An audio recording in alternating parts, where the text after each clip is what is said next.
সকাল হতেই এসআইআর এর ফাইনাল তালিকা বেরোবে 28 ফেব্রুয়ারি।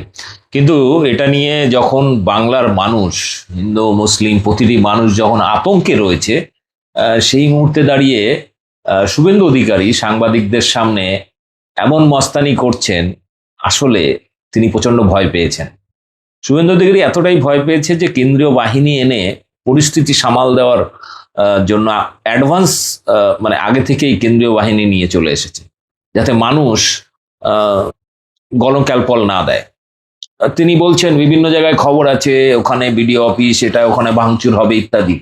কেন ভাই তোমরা মানুষের পাশে দাঁড়াচ্ছ না? কেন কেন মানুষের এই নাম কেটে দেওয়ার ষড়যন্ত্র করছো? বাঙালির ভোটাধিকার কেড়ে নিচ্ছ। তোমরাই তো আসামে 19 লক্ষ বাঙালির নাম কেটে দিয়েছিলে, তাদের ভোটাধিকার নাগরিকত্ব কেড়ে নিয়েছিলে, তাদের মানুষের পাশে দাঁড়াওনি। এখন আসামের মানুষ ধীরে ধীরে কিন্তু বিজেপির থেকে সরে গেছে, ত্রিপুরার মানুষ সরে গেছে। বাংলার মানুষ এবারে এসআইআর তালিকা থেকে নাম কাটা গেলে মানে অলরেডি গেছে, আগামীকাল 28 ফেব্রুয়ারি যখন লিস্টটা বেরোবে, আপনার কি মনে হয় যে বিজেপি জোর করে ফর্ম 7 দিয়ে ইচ্ছাকৃতভাবে কাতারে কাতারে মানুষের নাম কেটে দিচ্ছে, সেই মানুষগুলোকে পুজো করবে? আপনার দেখাই যে শুভেন্দু অধিকারী কি বলছে। যাদের নাম 28 তারিখের তালিকায় থাকবে না, তার জন্য দায়ী মমতা ব্যানার্জি। 28 তারিখের ভোটার লিস্টে যাদের নাম থাকবে না, তারা এদিকে ওদিকে ঝামেলা করবেন না। প্রচুর সেন্ট্রাল ফোর্স এসে গেছে, উস্কানিতে পা দেবেন না। আপনারা পরিকল্পনা করেছেন বেশ কিছু জায়গায় বিডিও অফিস জ্বালাবেন, আমার কাছে খবর আছে বেশ কিছু জায়গায় বিডিও অফিস জ্বালাবেন। আমি সিও কে বলবো, স্টেট অবজারভারকে বলবো, ইলেকশন কমিশনকে বলবো, সমস্ত তথ্য সুরক্ষিত জায়গায় ট্রান্সফার করে নিন।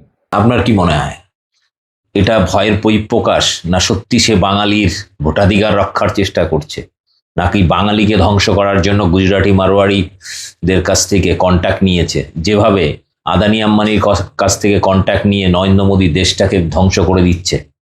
শুভেন্দু অধিকারী কি বাংলার সেই মির্জাফর গাদ্দার যে নামকরণ তৃণমূল কংগ্রেস দিয়ে থাকে? বাস্তবে কিন্তু সেটাই প্রমাণ হচ্ছে।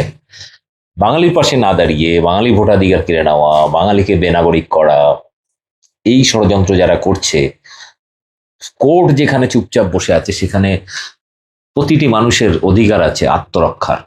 ফলে মানুষ এই তার ভোটাধিকার, তার নাগরিকত্ব রক্ষার জন্য অবশ্যই শেষ চেষ্টা সে নিজে করবেই, যদি তার পাশে প্রশাসন না দাঁড়ায়, কোর্ট না দাঁড়ায়, কোনো রাজনৈতিক দল না দাঁড়ায়।